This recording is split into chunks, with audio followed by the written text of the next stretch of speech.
beautiful followers. How is everyone doing on this amazing Easter? It is Easter in the U.S. and I figured I would take you guys on a little Easter drive.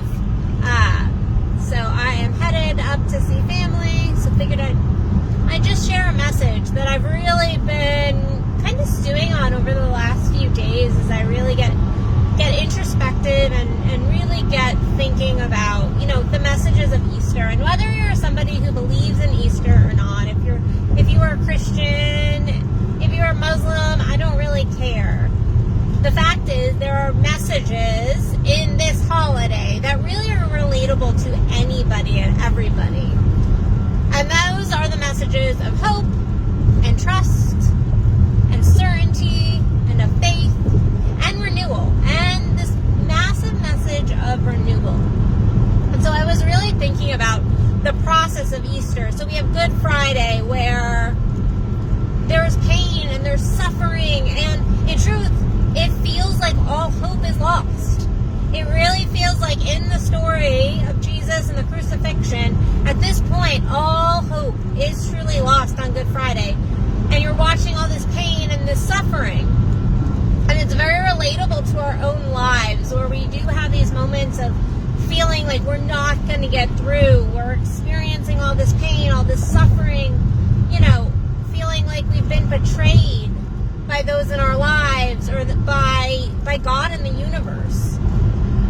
And so then we move into this space of uncertainty. We move into this space of uncertainty, like that second day, where the disciples really did have to step into a space of trust. Trust in Jesus, trust in God, trust in themselves and truth to keep moving forward, and that their message was the right message. It was a soul-aligned message. It was a message given to them to spread and share.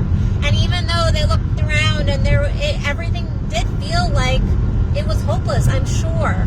I wasn't obviously in their minds, but I can only imagine all this pain, all this suffering, watching your leader, your teacher really be crucified. And then you're sitting there in this uncertainty and having to really lean into faith, having to lean into certainty. And we see this in our lives in general, and we're trying to pull something into our lives, and we're trying to step into a greater piece of self, new goals, really sitting in that uncertainty, while also still grieving, still having that pain, but also knowing that there is more out there. There is a message to be shared. Having that purpose. We can have both at the same time. We can be grieving, have these feelings, and yet still know that there is more out there. There is a new step coming up. There is a new place to move into.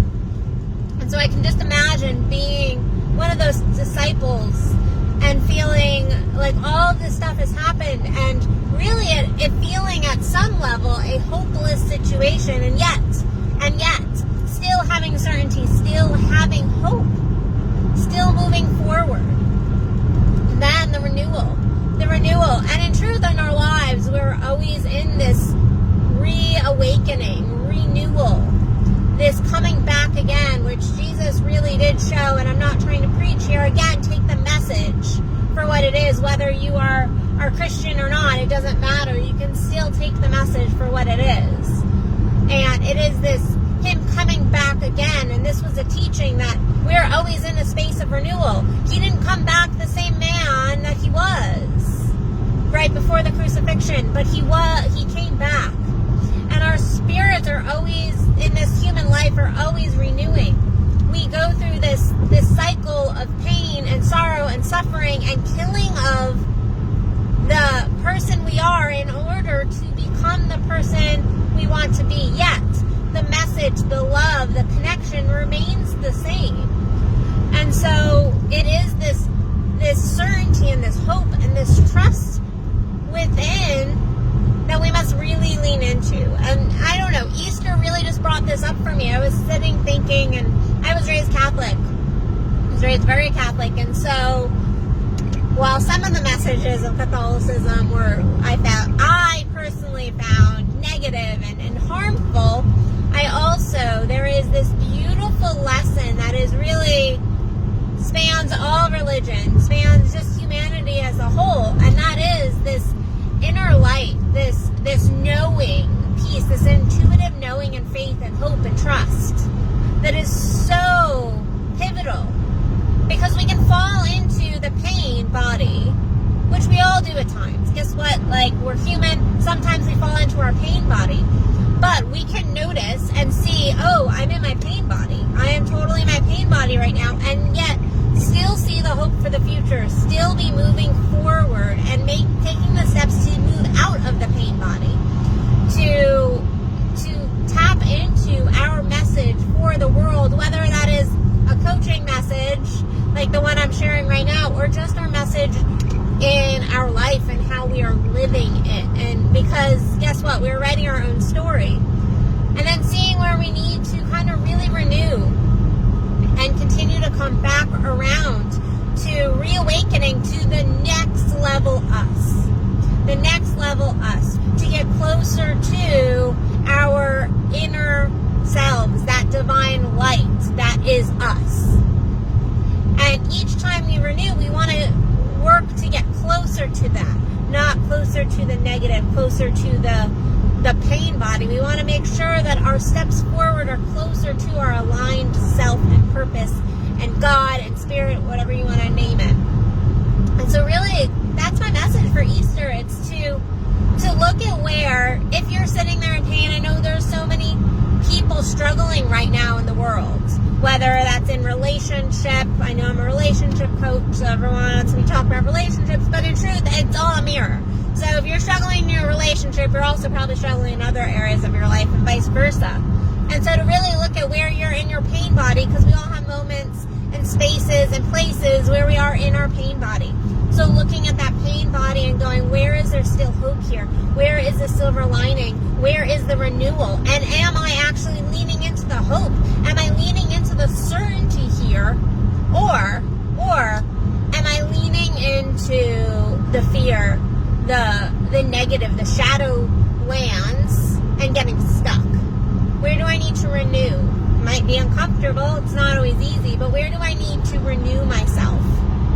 Where do I need to step into a deeper level of me? And also looking at those in our lives. And this is my last little tidbit, and then I'll let you guys go so you can go have fun with all your Easter moments with your families. But in our relationships, there's also renewal, and there's also pain. And so where are you cutting things off in maybe your relationships and your lives, and you're losing hope, and you're losing faith, and you're losing connection? Because Jesus and his disciples had a relationship. They were in relationship. And so when Jesus had been crucified, he had told his disciples that I'm coming back. I'm coming back. And so this really mirrors our current relationships, in that, are we holding on to hope and trust? Are we holding on to that other person's energies in a positive way, in a loving way, in a, this is real way?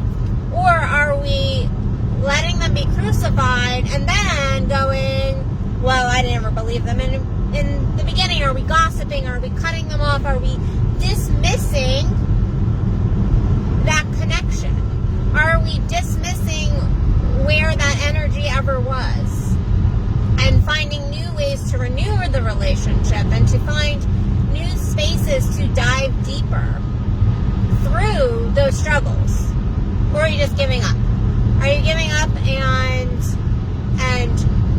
basically allowing yourself to not grow and to kind of dismiss those energies, just like some of Jesus's disciples did do? They dismissed him. They said, no, he was never my teacher. He was never my leader. He was a liar. See, he's dead. And at one point, they were singing his praises. So are you flip-flopping here?